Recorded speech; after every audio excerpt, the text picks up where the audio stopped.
O envelope estava amassado nas bordas, como se alguém o tivesse apertado com força demais durante uma viagem longa. Valentina Soares segurava ele contra o peito, enquanto esperava o elevador no saguão do edifício mais alto da Avenida Paulista, e o papel cedia ligeiramente sob seus dedos, com a familiaridade de uma coisa que já fora manuseada muitas vezes, mas nunca aberta. Ela sabia o que estava dentro. Tinha sido informada há 3 anos, pelo advogado que seu pai contratara antes de morrer, um homem de cabelos brancos e voz cansada, que lhe entregou o envelope com as palavras: Hélio disse que você saberia a hora certa de usar isso. Valentina tinha 22 anos naquele dia e não sabia de nada. Ainda assim, ela havia guardado o envelope, mudado com ele de apartamento 2 vezes, e nunca o abrira. Agora ela tinha 25, e a hora era essa. O elevador chegou com um som suave, as portas de aço escovado deslizando para os lados com precisão quase cirúrgica. Valentina entrou, pressionou o botão do 15º andar e ficou parada de frente para as portas que se fechavam sobre o reflexo dela, uma mulher de altura média, cabelo escuro preso no pescoço, terninho bege de segunda mão que ela havia passado com cuidado na noite anterior. Nada que chamasse atenção. Essa era a intenção. As portas estavam quase fechadas quando uma mão apareceu no vão. Elas recuaram. 2 homens entraram. O primeiro era um assistente jovem de terno azul marinho, carregando uma pasta e um tablet, com a expressão de quem estava mentalmente 3 passos à frente da conversa, que ainda não havia começado. O segundo era Rafael Cavalcanti. Valentina não precisava de apresentação. Ela havia estudado esse homem durante meses. A linha da mandíbula, o modo como ele carregava os ombros como se o mundo fosse uma responsabilidade que ele aceitara com impaciência, os olhos escuros que varriam os ambientes não como quem procura, mas como quem já catalogou e descartou. Nas fotos que ela havia encontrado reportagens de negócios, eventos de gala, 1 ou 2 aparições em coberturas sociais, que ele claramente tolerava mal, ele parecia severo. Na vida real, era mais do que isso.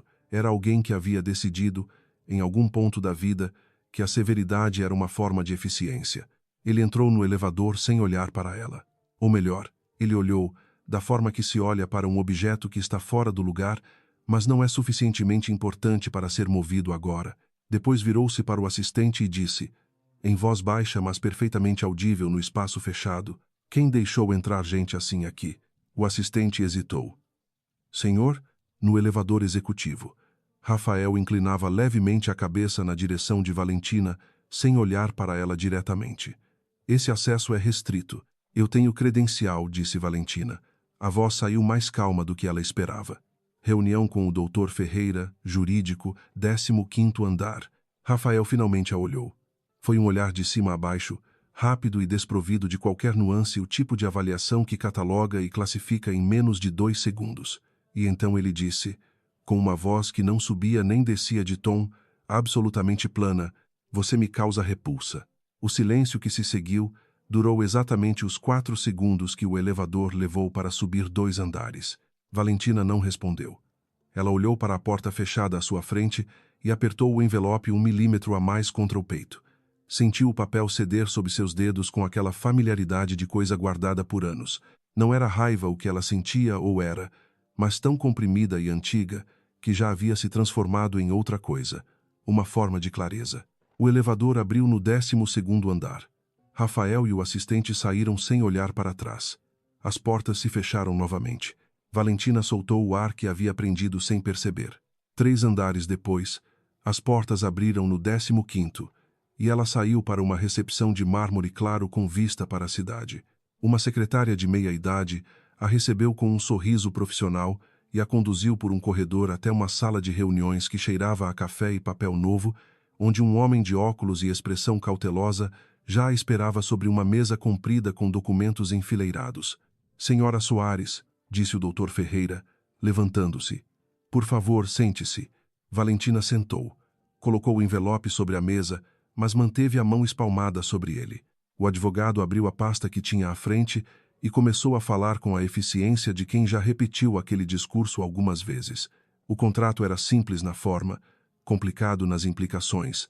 6 meses de casamento nominal com Rafael Cavalcanti, motivado por uma cláusula testamentária do avô Ernesto Cavalcanti, que exigia que o neto mais velho estivesse casado antes de assumir formalmente o controle acionário do grupo. O avô havia morrido há 4 meses. A transição legal precisava ser concluída antes do final do ano fiscal. Rafael precisava de uma esposa.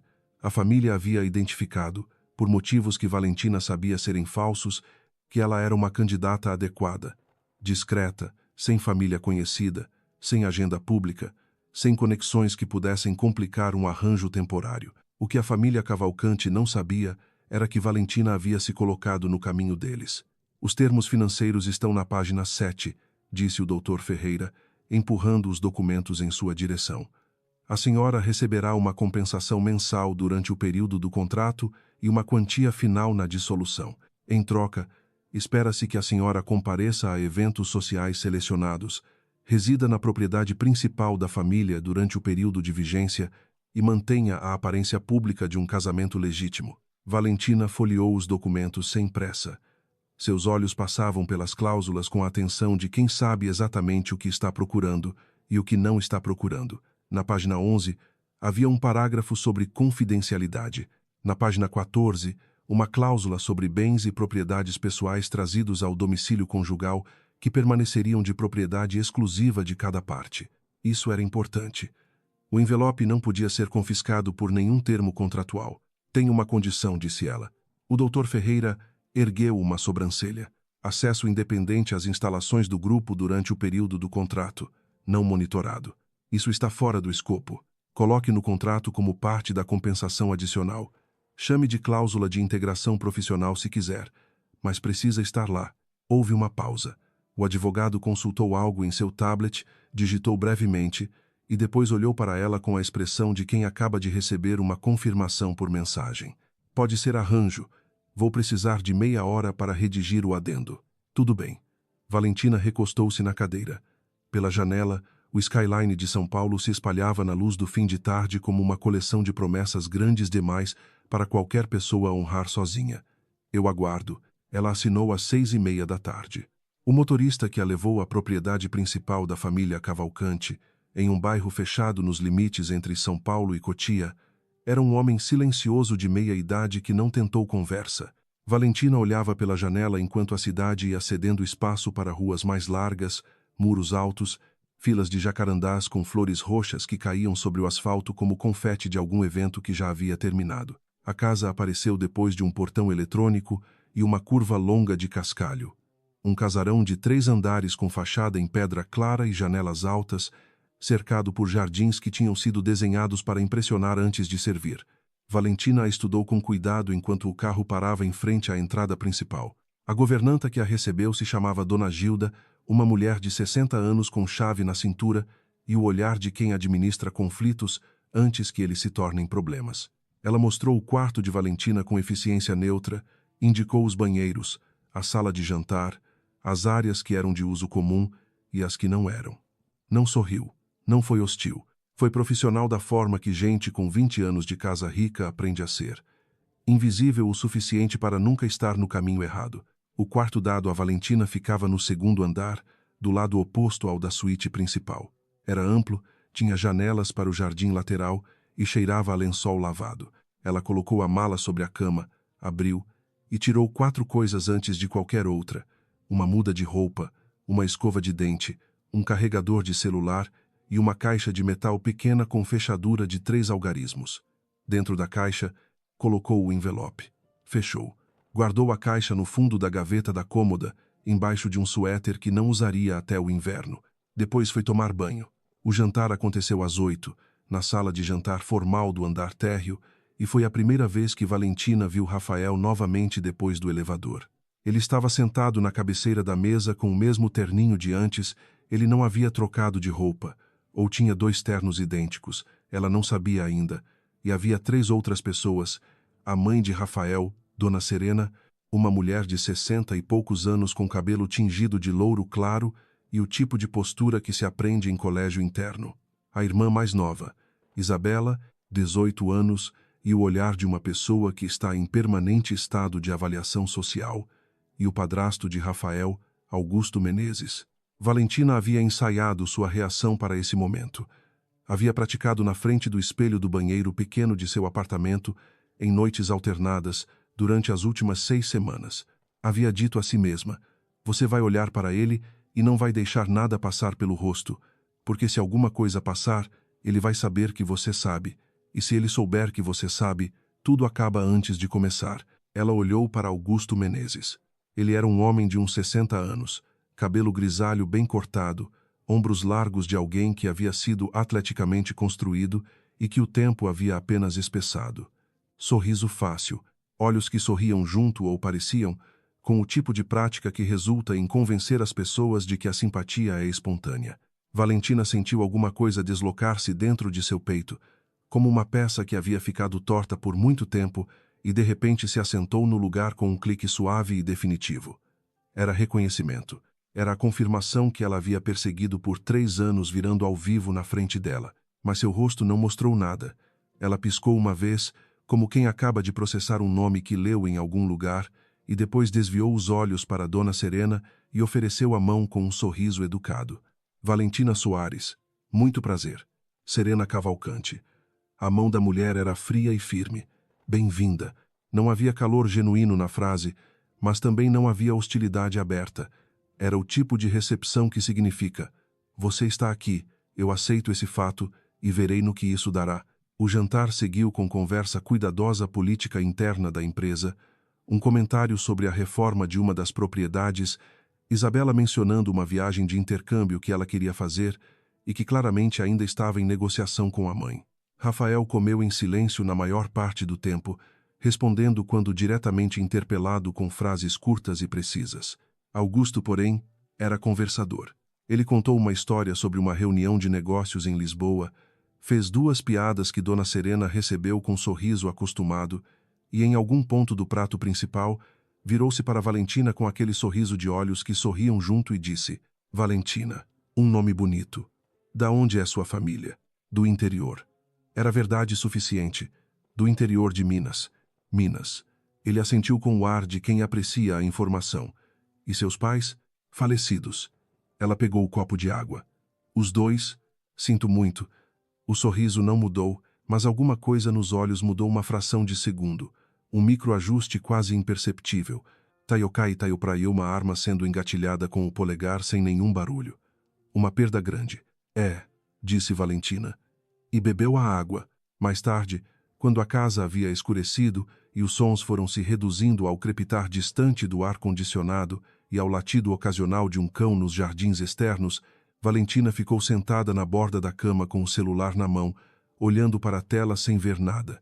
Ela havia checado, por hábito, a conta de e-mail secundária que usava para correspondência com os 2 contatos que sabia de sua investigação, uma ex-funcionária do departamento contábil de uma das subsidiárias do grupo Cavalcante, chamada Priscila, que havia saído depois de pressionar por esclarecimentos sobre movimentações que não fechavam, e um jornalista freelancer chamado Danilo, que havia tentado publicar uma reportagem sobre irregularidades em contratos do grupo havia 2 anos e havia recebido, segundo ele mesmo contou a Valentina em uma única conversa por ligação criptografada, uma ligação anônima informando que seria melhor deixar o assunto de lado. Nenhum deles sabia da existência um do outro. Valentina havia sido cuidadosa com isso. Não havia mensagens novas. Ela fechou o aplicativo, colocou o celular na mesa de cabeceira e ficou olhando para o teto branco do quarto emprestado.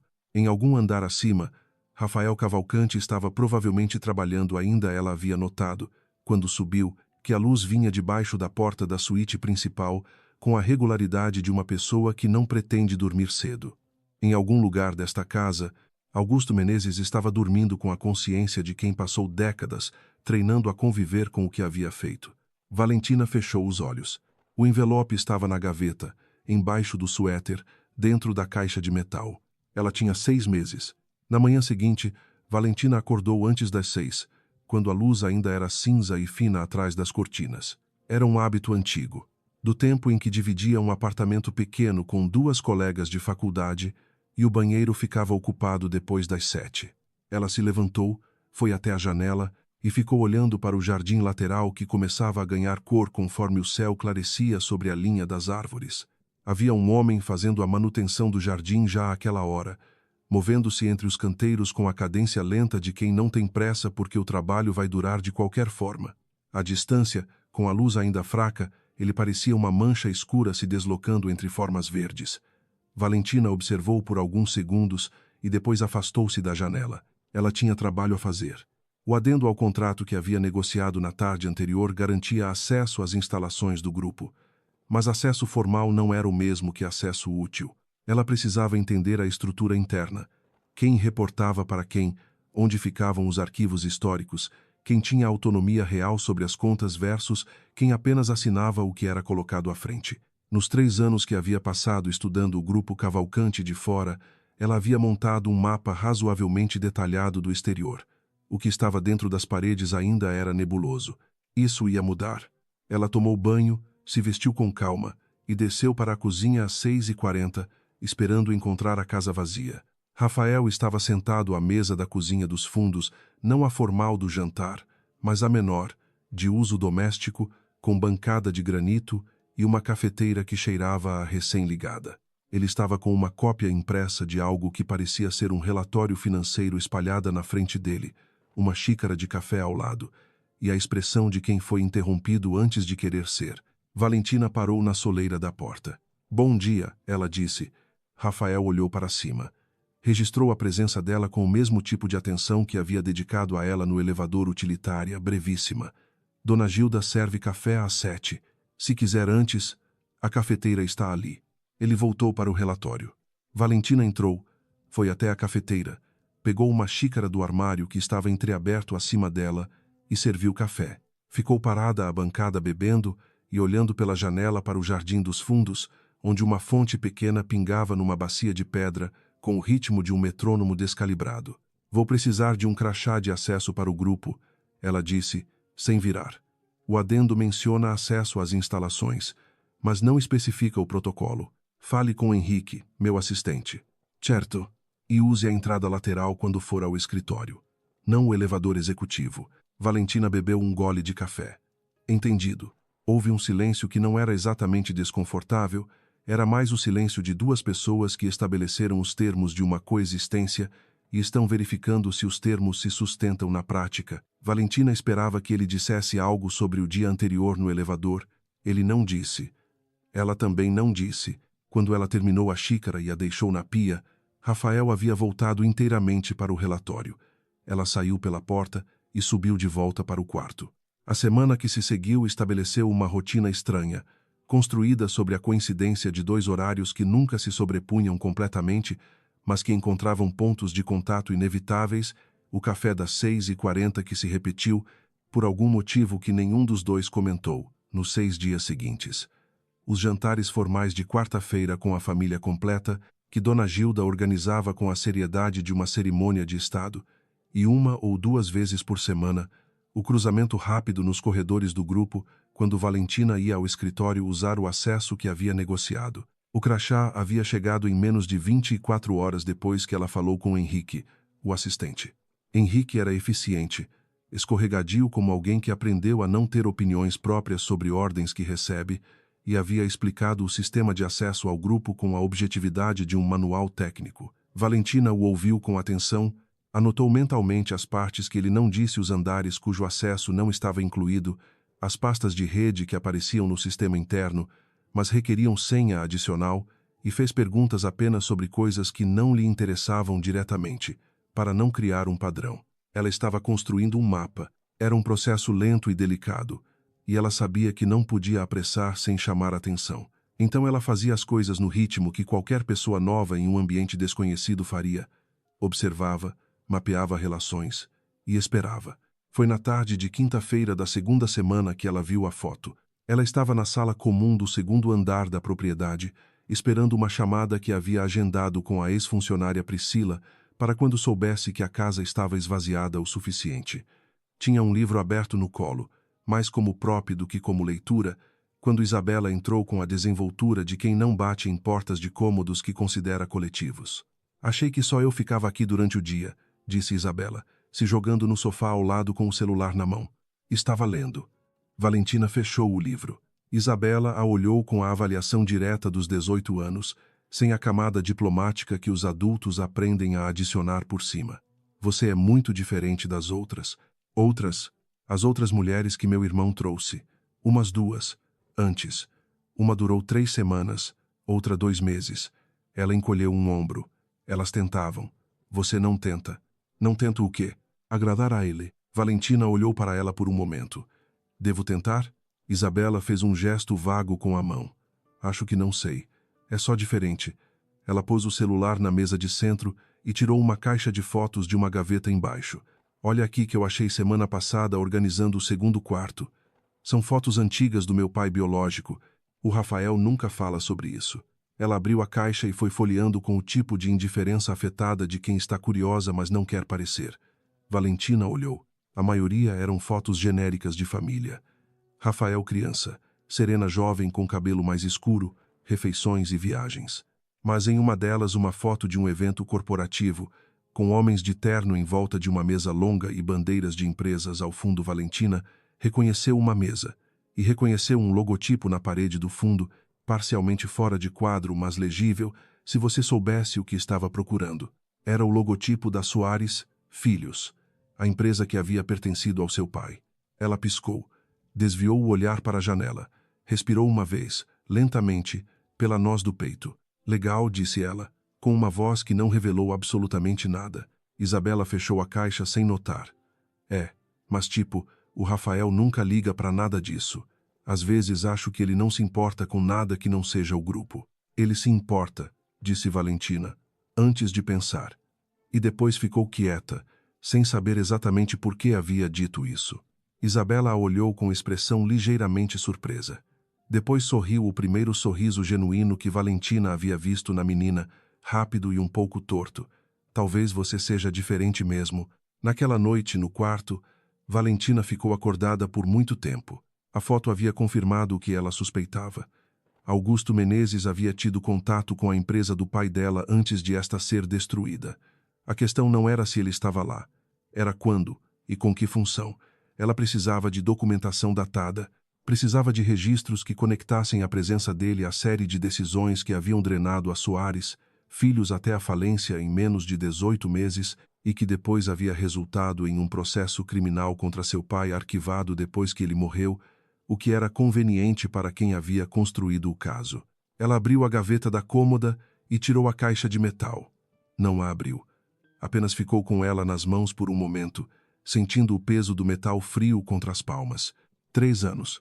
Às vezes parecia impossível que ela ainda estivesse nessa. Às vezes parecia a única coisa que havia mantido uma direção coerente na vida que se havia partido depois da morte do pai. Ela recolocou a caixa na gaveta, embaixo do suéter. 6 meses. O segundo mês começou com chuva. São Paulo entrou em um período de aguaceiros vespertinos, que chegavam pontualmente às 4 da tarde e varriam as ruas por 40 minutos antes de parar, deixando o ar com aquele cheiro de terra molhada e asfalto quente que Valentina havia aprendido a associar com o fim do dia, quando ainda vivia no apartamento pequeno. Aqui na propriedade, a chuva soava diferente, mais distante, amortecida pela extensão dos jardins e pelo peso das paredes grossas, como algo que acontecia no mundo do lado de fora e que não era, a rigor, problema de ninguém dentro.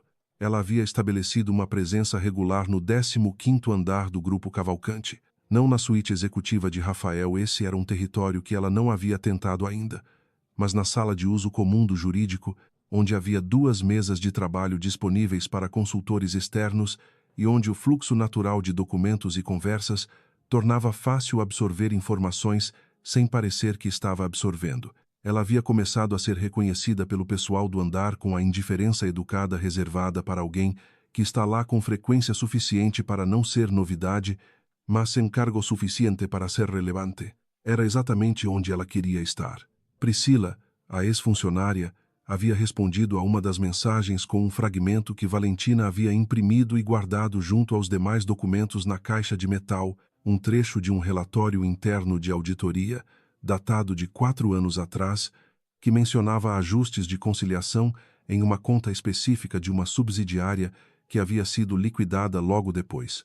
O número da conta não constava em nenhum registro público. Mas o nome do responsável pela aprovação daqueles ajustes estava lá, em tipo Times New Roman tamanho 12, sem a menor ambiguidade. Augusto Menezes, então diretor financeiro interino da subsidiária. Era uma peça. Não era suficiente sozinha, mas encaixava em outra peça que ela já tinha, e as duas juntas começavam a desenhar uma forma reconhecível. O problema era que Valentina precisava de mais. E para conseguir mais, ela precisava de acesso a um nível de arquivo que ainda estava além do seu crachá. Foi isso que a levou, na segunda quinta-feira do segundo mês, a fazer algo que ela havia decidido que não faria: pedir ajuda. Henrique, o assistente de Rafael, tinha um escritório pequeno adjacente à sala do seu chefe, conectados por uma porta que ficava sempre entornada. Era o tipo de posição que exigia a combinação pouco comum de lealdade absoluta e invisibilidade seletiva. Você precisava saber de tudo, aparecer para nada, e nunca ter uma opinião em voz alta. Valentina o encontrou à mesa, organizando o calendário da semana seguinte em 3 telas simultâneas, e esperou na soleira da porta até que ele erguesse os olhos. Preciso acessar os registros de auditoria de 2 subsidiárias que foram liquidadas em 2019 e 2020. Ela disse: meu crachá não cobre o arquivo histórico. Henrique juntou as mãos sobre a mesa com a cuidada neutralidade de alguém que processa uma solicitação potencialmente complicada antes de responder. Arquivos históricos de subsidiárias liquidadas ficam sob custódia do Departamento Jurídico Central. O acesso requer autorização específica do responsável pela área ou do próprio senhor Cavalcante. Eu sei. Ela parou. Pode solicitar para mim? Uma pausa muito pequena. Posso transmitir o pedido. Obrigada. Ela saiu antes que ele pudesse acrescentar nada mais. No corredor, ouviu a porta entreaberta se fechar com um clique suave atrás dela. A resposta chegou 2 dias depois, por e-mail, com o remetente sendo o sistema interno do jurídico: solicitação negada, acesso restrito, contate o responsável de área para justificativa. Assinado por uma pessoa cujo nome ela não reconhecia.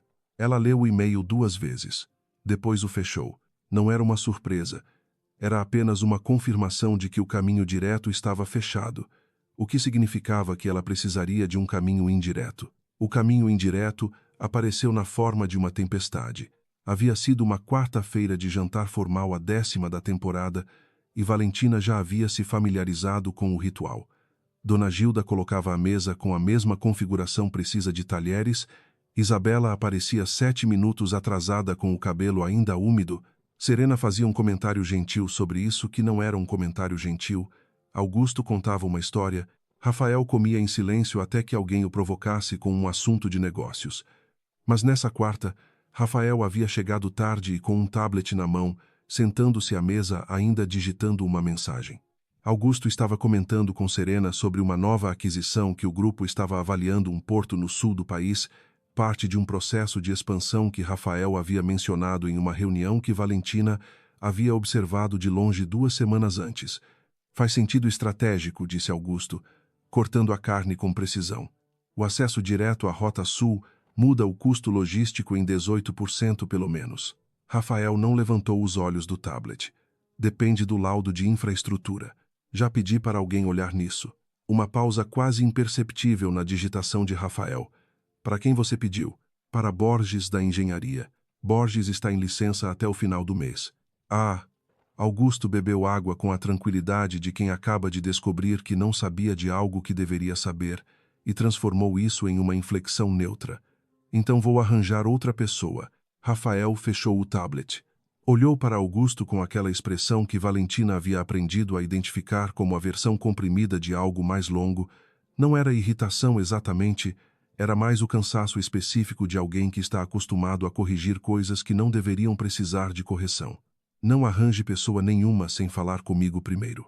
O laudo de infraestrutura tem implicação na cláusula de garantia do contrato de compra. Não é uma etapa que pode ser delegada para alguém que eu não conheço. Claro, disse Augusto, com um sorriso que sorriam os olhos. Valentina cortou o pedaço de peixe no prato dela e prestou atenção ao que estava acontecendo com cuidado suficiente para não parecer que estava prestando atenção. O que havia acabado de acontecer era pequeno por si só. Augusto havia assumido autoridade sobre um processo que não era seu para assumir. Rafael havia corrigido. Augusto havia recuado com a fluidez de quem é experiente nessa dança. Esse ciclo, ela percebera, repetia-se em variações diferentes há pelo menos o tempo que ela estava naquela casa. E o que a perturbava, o que ela havia passado 2 semanas tentando determinar se era real ou projeção da sua própria leitura, era que Rafael não parecia ver o padrão. Ele corrigia cada instância individualmente, mas não recuava para olhar o quadro completo.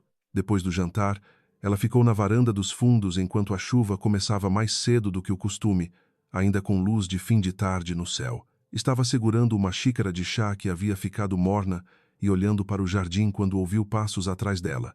Rafael apareceu ao lado dela na varanda, sem anunciar. Ficou olhando para a chuva por um momento. "Você observa muito", ele disse. Não era uma acusação. Era mais uma constatação, como quem nota um fato sobre o clima. Valentina bebeu o chá morno. É um hábito. Do quê? De prestar atenção. Ele ficou quieto por alguns segundos. A chuva pegou força, começando a atingir as folhas dos arbustos à beira da varanda com um som de estática. Você observa o Augusto. Não era uma pergunta. Valentina se virou levemente para olhá-lo. Ele estava com os braços cruzados, olhando para o jardim como se a resposta dela não fosse particularmente urgente. Observo a dinâmica da casa, ela disse com cuidado. É natural para alguém novo. É. Ele ficou mais um momento. Depois se virou e foi de volta para dentro sem dizer mais nada. Valentina ficou parada na varanda enquanto a chuva engolia os jardins. Ela havia chegado perto, mais perto do que havia planejado para esse ponto do cronograma. Havia algo dentro dela que queria dizer a ele: olhe mais cuidadosamente. Olhe o que está acontecendo sob o que você está vendo. Mas dizer isso era revelar que ela sabia de coisas que ele ainda não sabia.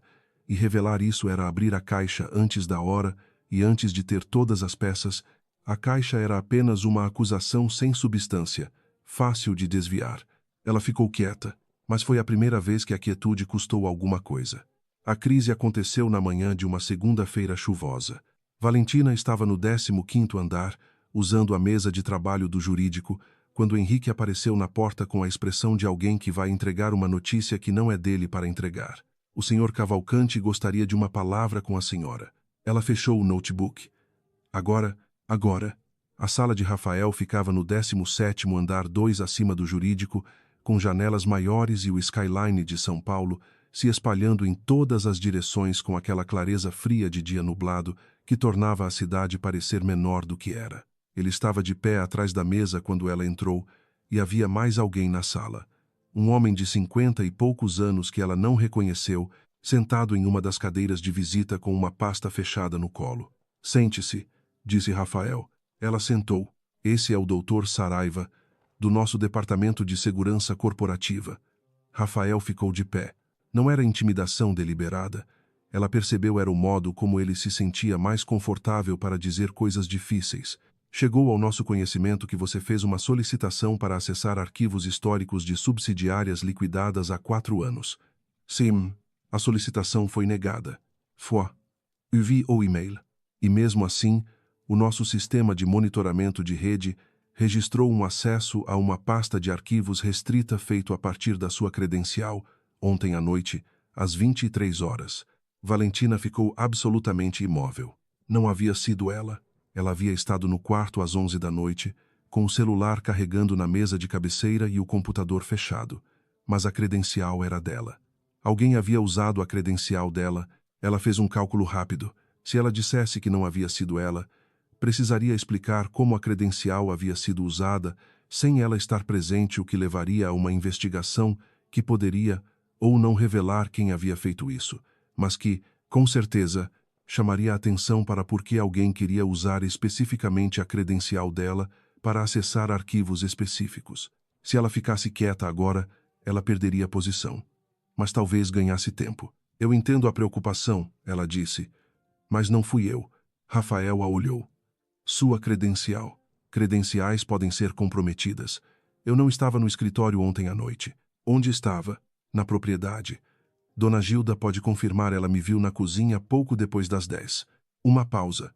Rafael trocou um olhar breve com o Dr. Saraiva, que permanecia impassível com a pasta no colo. "Vamos verificar", disse Rafael. "Eu esperaria nada menos." Ela saiu da sala com a coluna reta e os passos nivelados.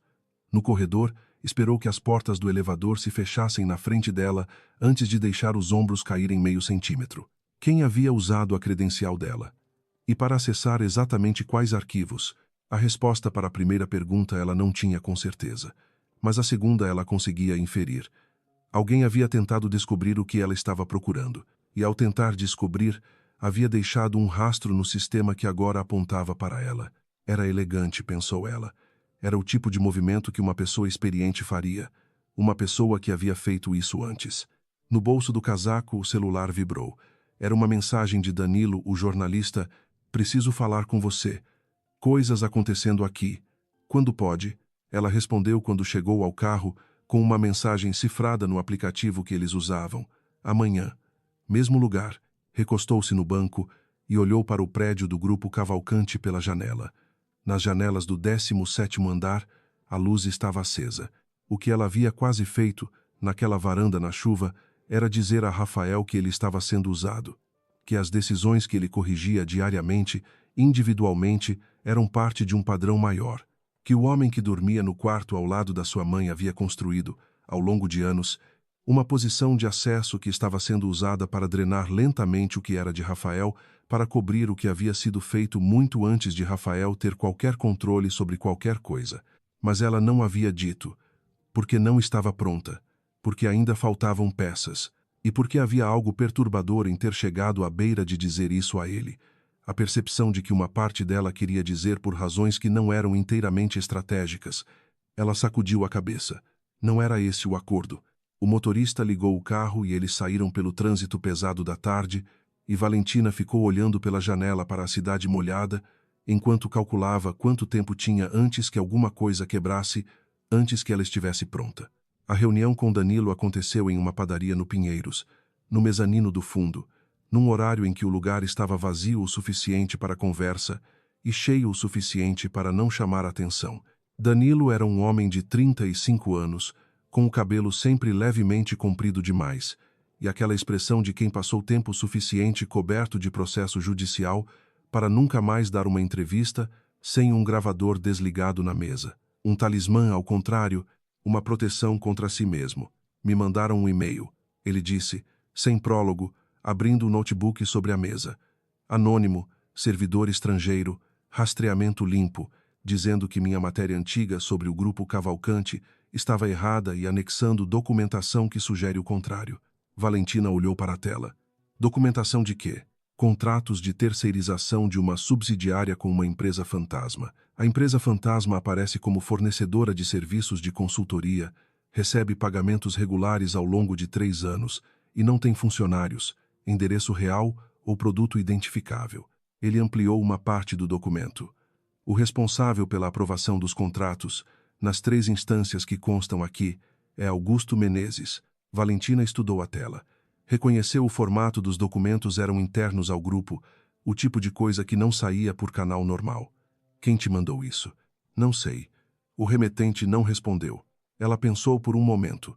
Priscila? Mas Priscila havia dito que não tinha mais acesso a documentos internos desde que saíra. Algum funcionário atual que havia decidido agir? Ou alguém que queria que esses documentos chegassem a um jornalista específico para um propósito específico, nesse momento específico? Isso é suficiente para você publicar? Não sozinho. Danilo fechou o notebook com cuidado. Mas é suficiente para iniciar uma nova apuração. Se eu encontrar mais uma fonte corroborando, não publique ainda. Ela disse isso mais firme do que havia planejado. Ela a olhou. Por favor, ela acrescentou. Dá mais 2 semanas. Eu preciso de 2 semanas antes que isso vá a público. Por quê? Porque se fosse a público agora, Augusto saberia que alguém estava mexendo nas pedras. E se soubesse, ele agiria antes que ela tivesse o que precisava para garantir que a ação dele não funcionasse. Porque se você publicar agora, sem o quadro completo, ele vai conseguir desviar. Alguém vai ser responsabilizado, mas não vai ser ele. Danilo a olhou por um longo momento. Depois fechou o notebook completamente. 2 semanas. Ela chegou de volta à propriedade no início da tarde e encontrou Isabela no jardim, sentada sobre uma pedra plana à beira da fonte com o celular na mão e a expressão de quem está esperando algo sem saber exatamente o que. Aconteceu alguma coisa? Perguntou Valentina. O Rafael está bravo. Isabela não levantou os olhos. Não bravo bravo, que é quando ele fala mais alto. Esse outro, que é quando ele fica quieto. Sobre o quê? Não sei. Ficou trancado no escritório desde de manhã. O Augusto foi lá e saiu rápido. Um pause. Às vezes acho que ele vai acabar morrendo de ataque cardíaco aos 50 por causa do grupo. Valentina olhou para a janela do escritório doméstico no segundo andar, onde as persianas estavam fechadas a 3/4. Algo havia acontecido. Algo que não era simplesmente o dia normal de estresse operacional. Vou lá, disse ela, antes de pensar. Isabela finalmente ergueu os olhos. Vai? Valentina já estava andando em direção à casa. Ela bateu na porta do escritório doméstico 2 vezes, com intervalos regulares, o tipo de batida que não é urgente, mas que não pode ser ignorada. Silêncio do outro lado. Ela bateu mais uma vez. O que é? A voz de Rafael era plana e fechada. Sui. Uma pausa mais longa do que o usual. Depois o som da cadeira se movendo, passos, e a porta se abriu. Ele estava de camisa, sem o paletó, com as mangas dobradas até o cotovelo e uma expressão que era o equivalente facial de uma superfície de água completamente quieta, antes de uma tempestade, tudo imóvel de um jeito que não é natural. Na mesa atrás dele, Valentina viu algo antes que ele fechasse a porta mais para proteger o espaço. Uma pasta aberta, documentos espalhados e uma foto impressa que ela reconheceu da caixa de fotos que Isabela havia mostrado semanas antes, não a mesma foto, mas do mesmo período, o mesmo evento corporativo. Ela não disse nada sobre a foto. Você está bem? Ela perguntou. Sim. Isabela disse que você ficou trancado aqui desde de manhã. Trabalho.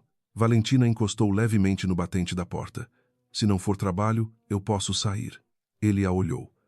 E por um momento apenas breve como uma mudança de pressão atmosférica, alguma coisa na expressão dele mudou. Não era vulnerabilidade exatamente. Era mais o cansaço de alguém que chegou ao final de uma pergunta longa e ainda não tem resposta. O Augusto aprovou uma operação de risco há 2 anos sem me consultar, disse Rafael. A voz era neutra, informativa. Descobri hoje. A operação não deu problema, mas o processo foi irregular. Isso é novo para você? Uma pausa. Ele a olhou de um ângulo ligeiramente diferente. O que você quer dizer com isso? Quero dizer que você parece surpreso. Ela escolheu as palavras com cuidado. Mas pela forma como você corrigiu ele no jantar da semana passada, não parecia que era a primeira vez. Silêncio. Você observa muito. Ele disse pela segunda vez, com o mesmo tom de antes, mas desta vez havia algo diferente por baixo. Uma camada que não estava lá na varanda na chuva. Era como se ele estivesse perguntando e afirmando ao mesmo tempo, e não tivesse certeza de qual das duas coisas queria fazer. Boa noite, Rafael, disse ela. E foi embora pelo corredor, antes que qualquer um dos dois dissesse mais alguma coisa que fosse difícil de deixar sem resposta. A armadilha veio 3 dias depois. Valentina estava no 15º andar, na mesa de trabalho do jurídico, quando o Dr. Saraiva reapareceu, desta vez sem aviso prévio e sem Henrique como intermediário. Ele simplesmente apareceu na porta da sala comum, pediu licença às 2 pessoas que estavam trabalhando e disse: Senhora Soares, o senhor Cavalcante gostaria de sua presença no 17º. A sala do 17º estava diferente desta vez. Rafael estava sentado, não de pé, e havia mais documentos espalhados. Impressões de e-mail, capturas de tela, o que parecia ser um log de comunicações. Sente-se, disse ele. Ela sentou. Chegaram ao meu conhecimento comunicações entre você e um jornalista chamado Danilo Fonseca. Rafael empurrou um conjunto de páginas pela mesa em direção a ela. Ele é conhecido por tentativas de publicar reportagens sobre irregularidades no grupo. As comunicações sugerem que você está fornecendo informação interna. Valentina olhou para as páginas. Eram printadas não logs do sistema interno, mas printadas de algum lugar externo. Mensagens que ela reconhecia, mas com o contexto alterado, fragmentos retirados, reordenados, sem as partes que deixavam claro o que estava sendo discutido. Eram falsificadas não no sentido de terem sido criadas do zero, mas no sentido mais sutil e eficaz. Eram reais, porém mutiladas até se tornarem outra coisa. Ela ficou em silêncio por um momento, não por falta de resposta, mas porque estava calculando qual resposta servia melhor ao que precisava acontecer a seguir. Essas comunicações existem, ela disse, por fim, mas o contexto está errado. Explique. Não posso explicar o contexto sem revelar informações que eu prefiro manter privadas no momento. Rafael ergueu os olhos dos documentos e a olhou com aquela atenção direta que ele reservava para coisas que considerava importantes. Isso não é uma resposta aceitável para uma acusação de vazamento de informação corporativa. Eu sei. Ela não desviou o olhar. Mas é a resposta que tenho agora. Pausa. Valentina abriu o bolso do casaco e tirou o que havia colocado lá naquela manhã, quando acordou com a sensação de que o dia ia exigir alguma coisa dela que ela não estava pronta para dar, mas que precisaria dar assim mesmo. Era o envelope. Não a caixa de metal inteira, apenas o envelope, retirado da caixa pela primeira vez desde que ela o havia colocado lá. Ela o colocou sobre a mesa entre eles. Você pode acabar com o contrato agora, ela disse. Você tem evidência suficiente para isso? Ela manteve a mão espalmada sobre o envelope por um segundo. Depois a retirou. Mas antes de fazer isso, abra isso. Rafael olhou para o envelope na mesa. Depois para ela. O que é isso? Documentação. Ela se levantou. O que está lá dentro vai mudar o que você está prestes a decidir. Ela saiu da sala. No corredor, ela esperou. E esperou. Passaram-se talvez 4 minutos. Ela contou os segundos mentalmente. Perdeu a conta na casa dos 200. Recomeçou. A porta não se abriu. Nenhum som vinha de dentro que ela conseguisse identificar. Quando as portas do elevador se abriram, ela entrou. O envelope havia ficado sobre a mesa de Rafael. Ela não sabia se ele ia abrir. À noite, ela voltou à propriedade e encontrou o envelope de volta no seu quarto. Estava na mesa de cabeceira, ao lado do carregador de celular, sem nota. Ela o olhou por um longo momento. Depois o pegou, foi até a gaveta da cômoda, tirou a caixa de metal, abriu, colocou o envelope de volta, fechou. Então ficou sentada na beira da cama com os cotovelos nos joelhos e a cabeça entre as mãos. Ele não havia aberto. Havia devolvido sem abrir. Isso era, ao mesmo tempo, o pior e o mais honesto resultado possível. O pior porque ela havia exposto uma parte do que tinha, e ele havia recusado.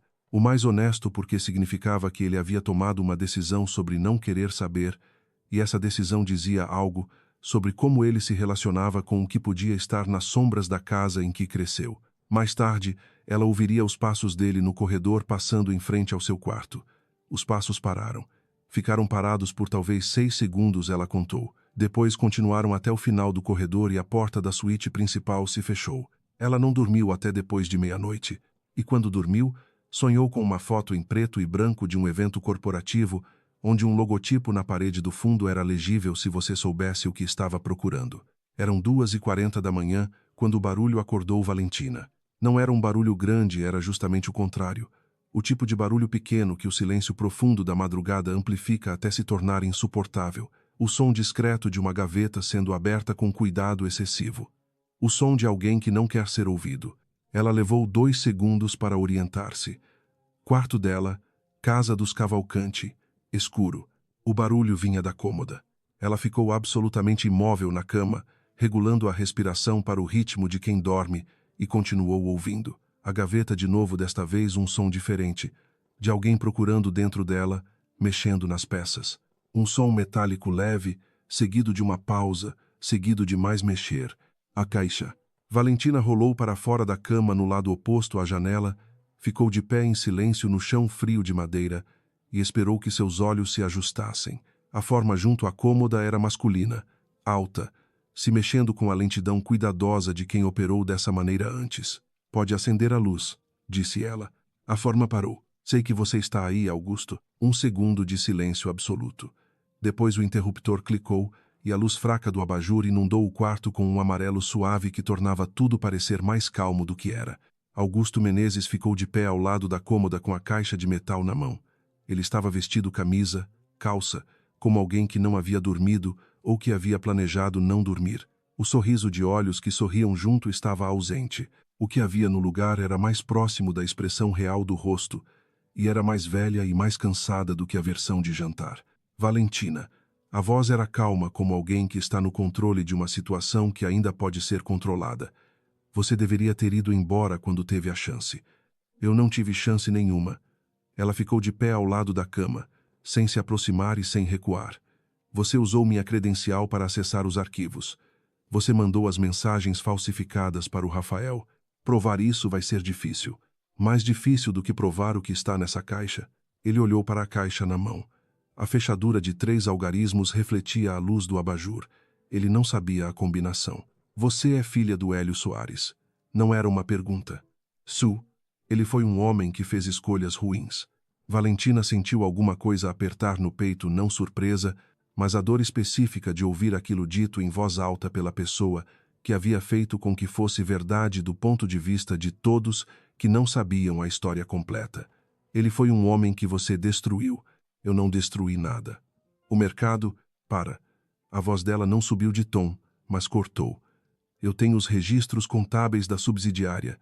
Tenho as aprovações dos contratos da empresa fantasma. Tenho o relatório de auditoria que seu departamento suprimiu em 2019. E tenho o depoimento de uma pessoa que estava lá. Pausa. O que você tem é uma caixa que não vai conseguir abrir. Ele a olhou por um longo momento. O que você quer? Disse ele por fim. Agora? Que você coloque a caixa de volta na gaveta e saia do meu quarto. Ele não se mexeu.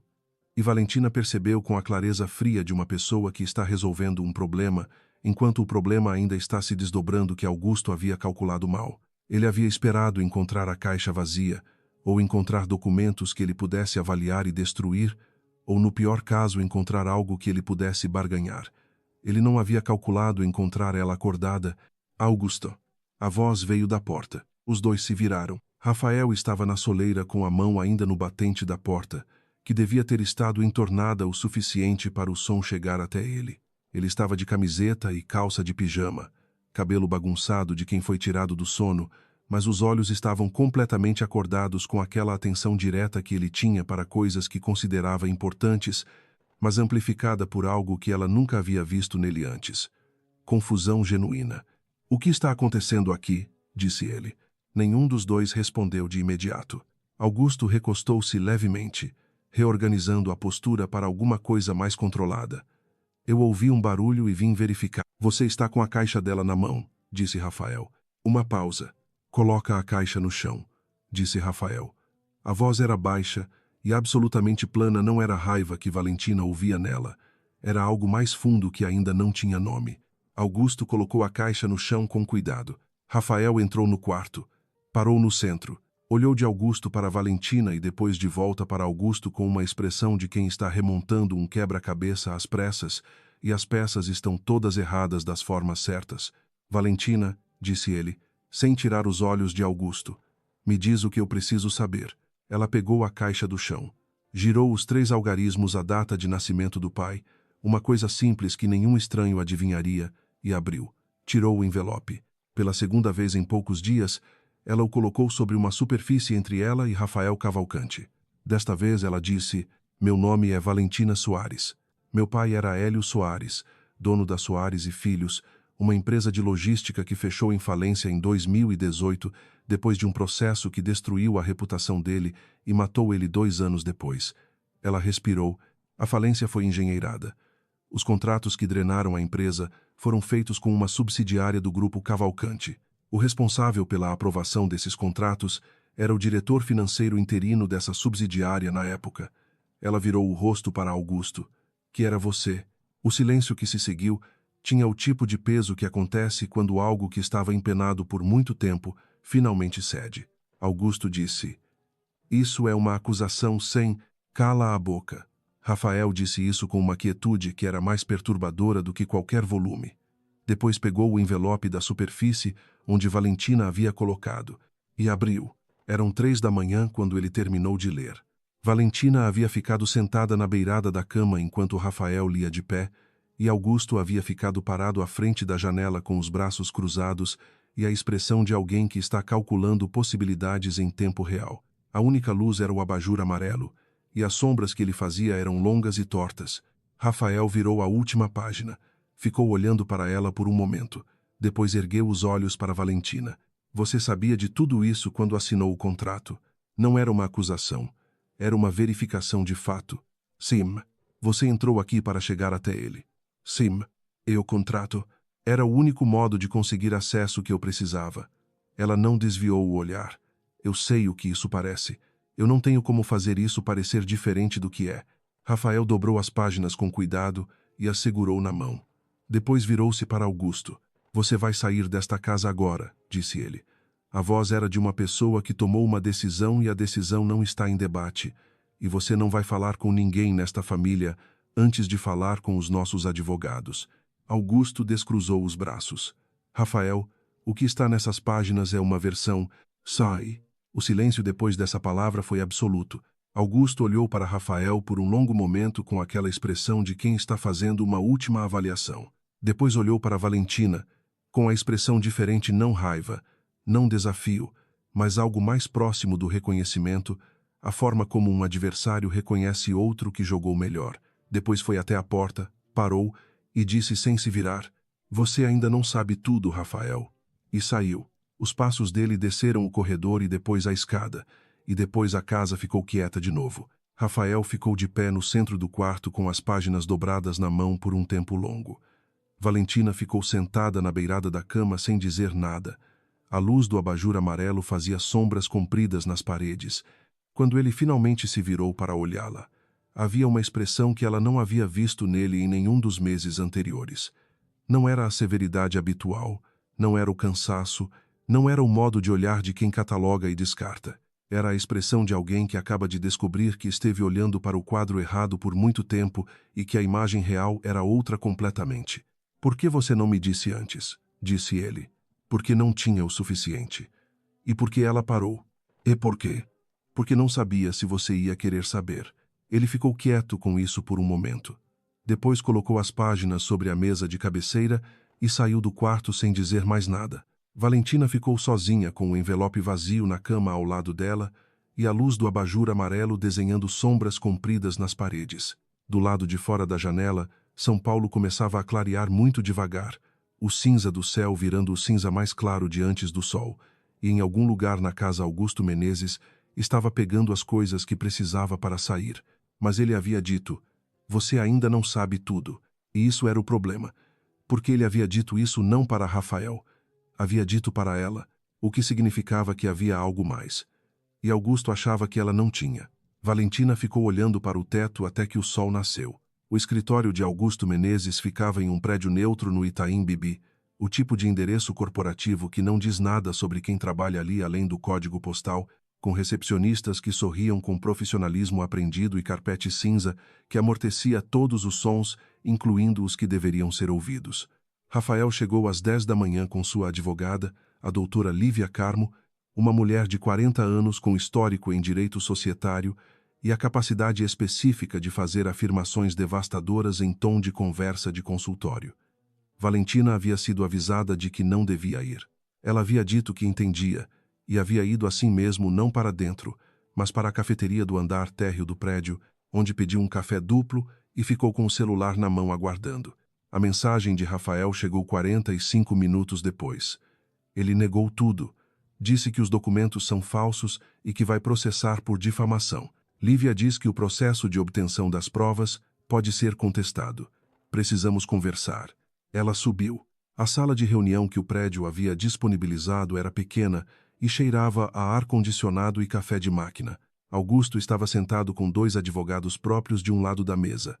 Um mais velho com óculos de armação fina e o ar de quem já fez isso antes, e um mais jovem que tomava notas em velocidade industrial. A doutora Lívia estava do lado de cá.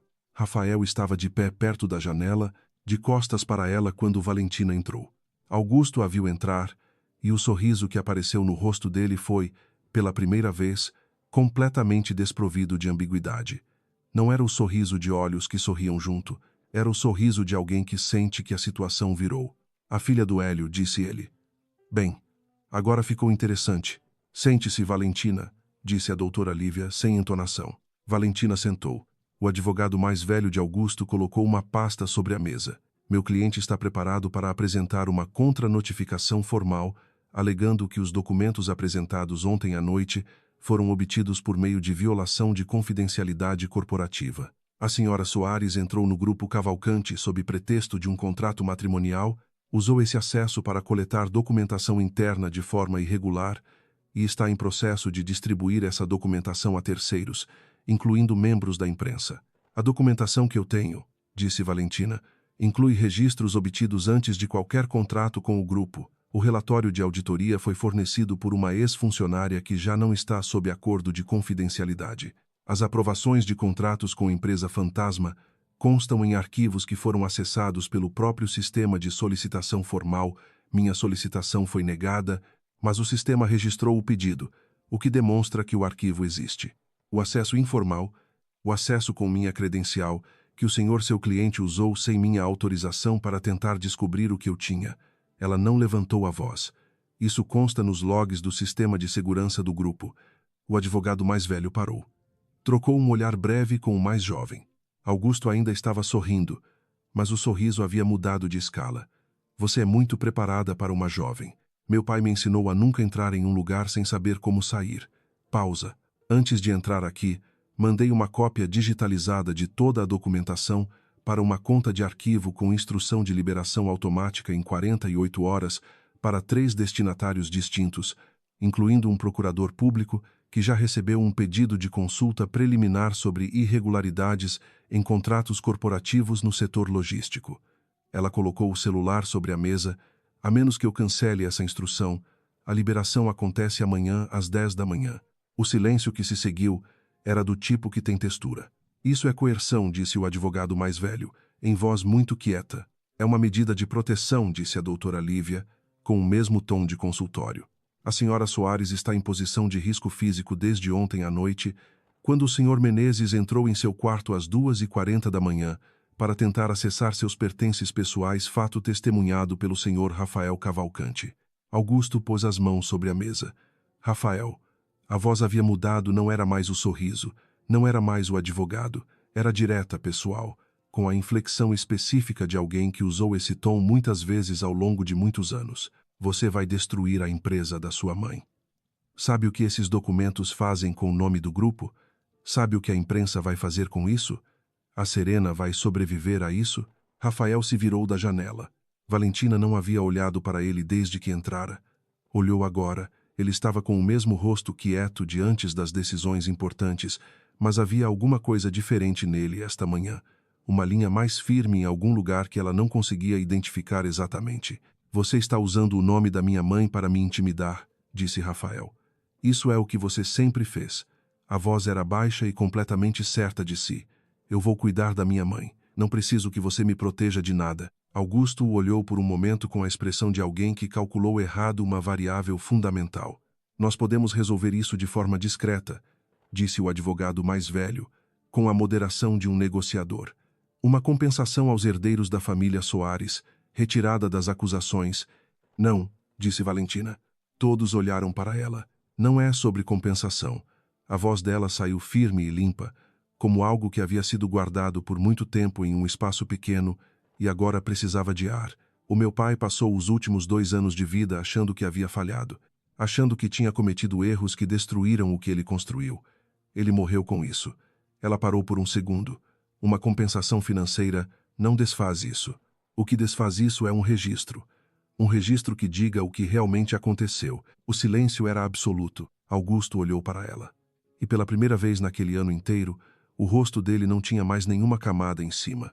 O que estava lá era simplesmente um homem velho olhando para alguém que fez o que disse que ia fazer. A ação de Augusto chegou às 4 da tarde do mesmo dia. A doutora Lívia ligou para Valentina quando ela ainda estava no carro de volta para a propriedade, uma liminar de urgência, solicitando congelamento preventivo de todos os ativos do Grupo Cavalcante enquanto durava a disputa sobre a autenticidade dos documentos. Era um movimento de ataque preventivo não para ganhar, mas para criar caos suficiente para que Rafael precisasse resolver o problema na pista dele em vez de avançar na pista de Augusto. Isso vai ser derrubado em 72 horas, disse a doutora Lívia. Mas durante essas 72 horas, o grupo tecnicamente não pode fechar nenhuma transação relevante, o que significa que a compra do porto fica suspensa. Valentina fechou os olhos. E o prazo do contrato acionário, também em risco. Ela desligou e ficou olhando para o trânsito da tarde durante alguns segundos. Depois pegou o celular de novo e ligou para um número que havia guardado há 2 anos e nunca usado. Danilo atendeu no segundo toque. Valentina, você ainda tem os documentos que eu te mandei separar? Sim. E o contato na comissão de valores mobiliários que você mencionou uma vez? Uma pausa. Tenho. Preciso que você faça uma coisa antes das 10 da manhã de amanhã. Às 6 da tarde, Valentina foi até o escritório doméstico onde Rafael havia ficado desde que voltaram da reunião. A porta estava entornada. Ela bateu. Pode entrar. Ele estava sentado à mesa com um notebook aberto e a expressão de quem está lendo a mesma linha há 20 minutos sem processar. Havia uma xícara de café intocada esfriando ao lado. A Lívia me contou sobre a liminar, disse Valentina. Sim, eu tenho uma solução. Mas ela vai aparecer antes das 10 da manhã de amanhã e vai ser pública, não vou conseguir controlar como vai aparecer. Rafael fechou o notebook. Olhou para ela. O que você fez? Mandei o conjunto completo de documentos para a Comissão de Valores Mobiliários através de um jornalista com quem trabalho. Não como publicação, como denúncia formal com pedido de investigação urgente. Ela parou.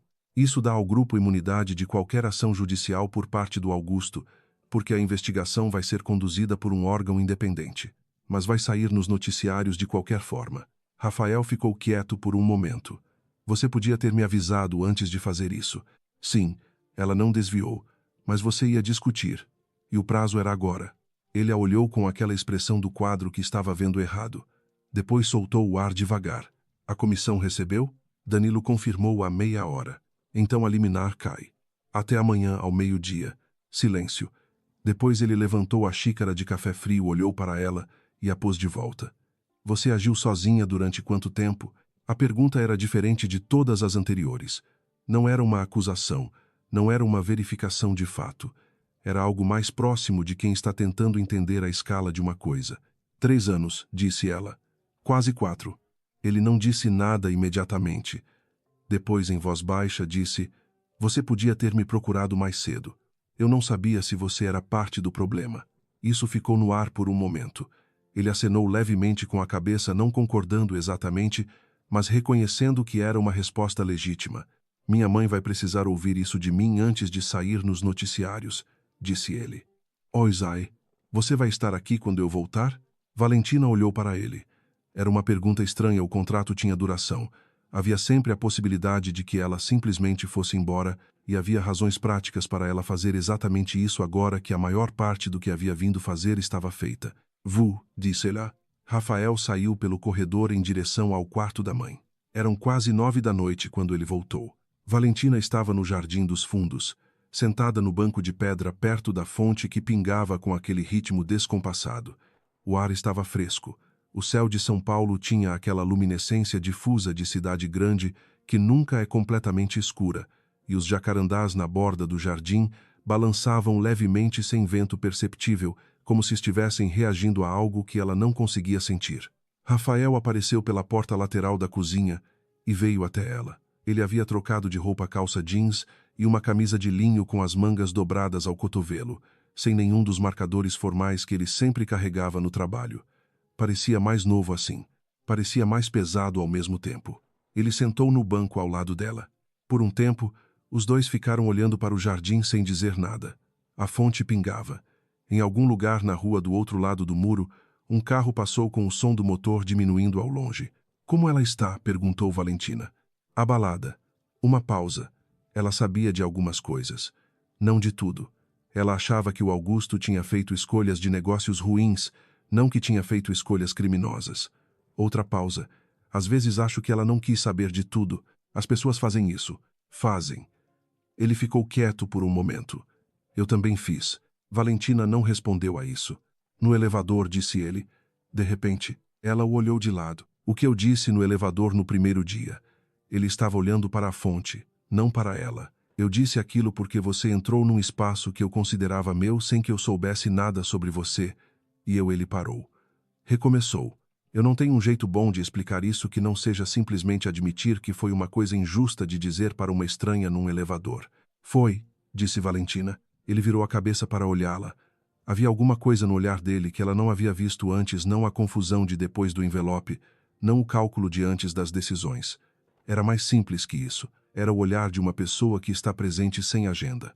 Você podia ter usado esses documentos para me destruir, disse ele. Sim. E você não usou. Não. Por quê? Valentina ficou com a pergunta por um momento.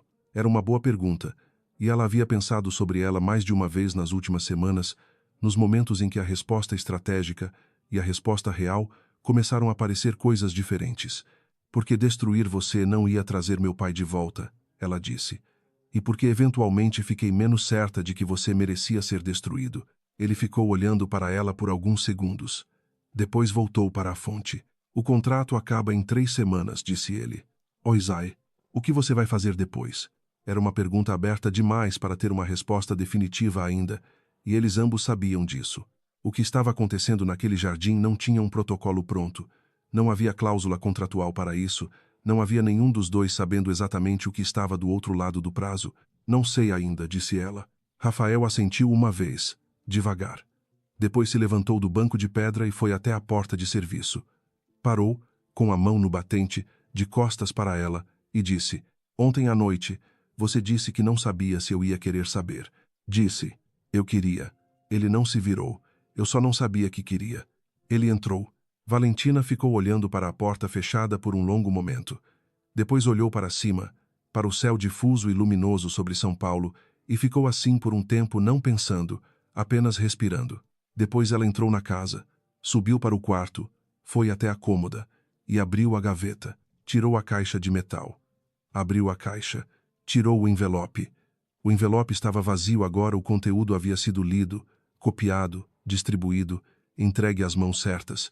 Ela não colocou o envelope de volta. Em vez disso, foi até a prateleira acima da mesa de cabeceira, onde havia uma foto pequena, em preto e branco, que ela havia trazido na mala no primeiro dia e que havia ficado virada para a parede desde então, porque era mais fácil assim. Uma foto de um homem de uns 40 anos de pé na frente de um galpão com o logotipo da Soares e Filhos na parede atrás dele, sorrindo para a câmera com o tipo de sorriso de alguém que construiu alguma coisa e está orgulhoso. Ela virou a foto para a frente. A ficou olhando por um momento. Hélio Soares. Logística.